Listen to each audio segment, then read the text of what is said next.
God first chosen people, even though they were afraid, they did what God told them to do. Right. Hallelujah. Hallelujah.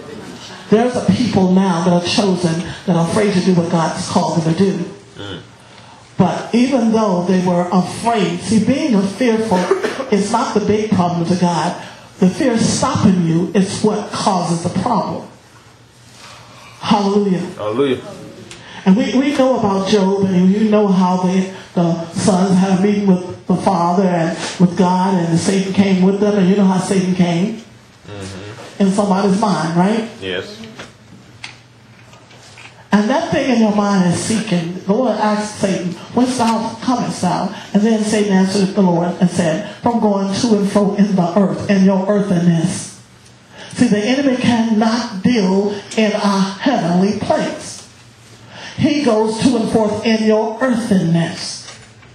Hallelujah. Hallelujah. For walking up and down First.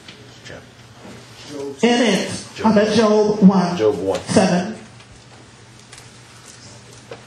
And the Lord said unto Satan, hast thou considered my servant Job?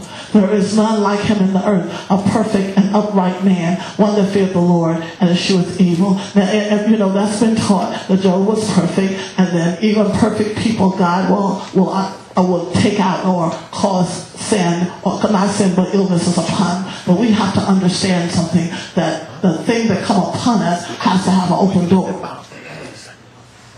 And God knew that Job had an open door. Job thought too much of his stuff. Yes. Job prayed for his stuff every day. Job offered offerings for his children every day. That's a lot of time spent thinking about your children and your stuff, isn't it?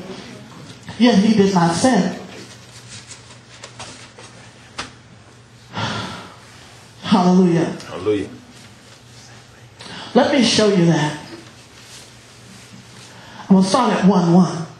There was a man in the land of Oz, which name was Job, and that man was perfect and upright, and one that feared God and eschewed evil. And there was born unto him 7 sons and 3 daughters. That's a lot of children, isn't it? His substance also was 7,000 sheep and 3,000 camels and 5,000. I'm just not going to read all of that because he was rich. Hallelujah. Hallelujah. And his sons went and feasted in their houses every one of his day, and sent and called for their 3 sisters to eat and to drink with them. And it was so. When the days of their feasting was gone about, that Job sent and sanctified them, and offered burnt offerings according to the number of them all.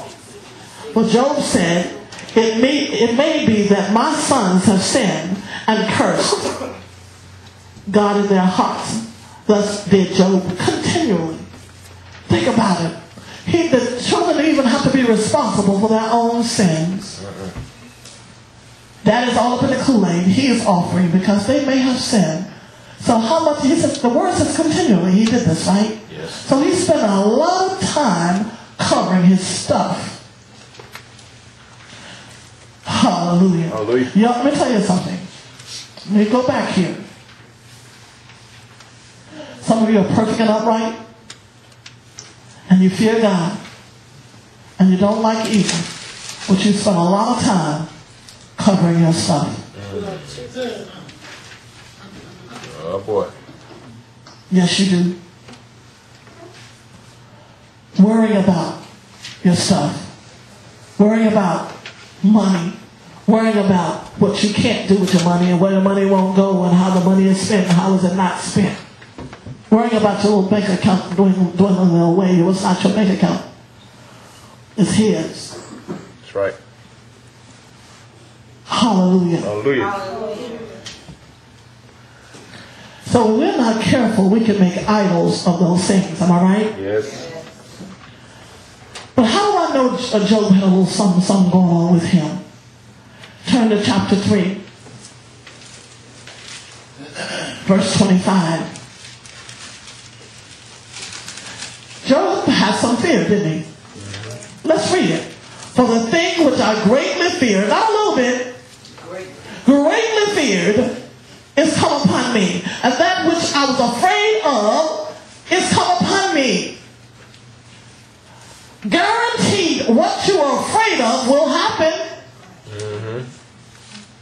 That thing that you were walking around says, oh Lord, this is going to happen, and that's going to happen. Yes, in your fear, it will happen. Yes, it will. Because Satan is at the party. Hallelujah. Hallelujah.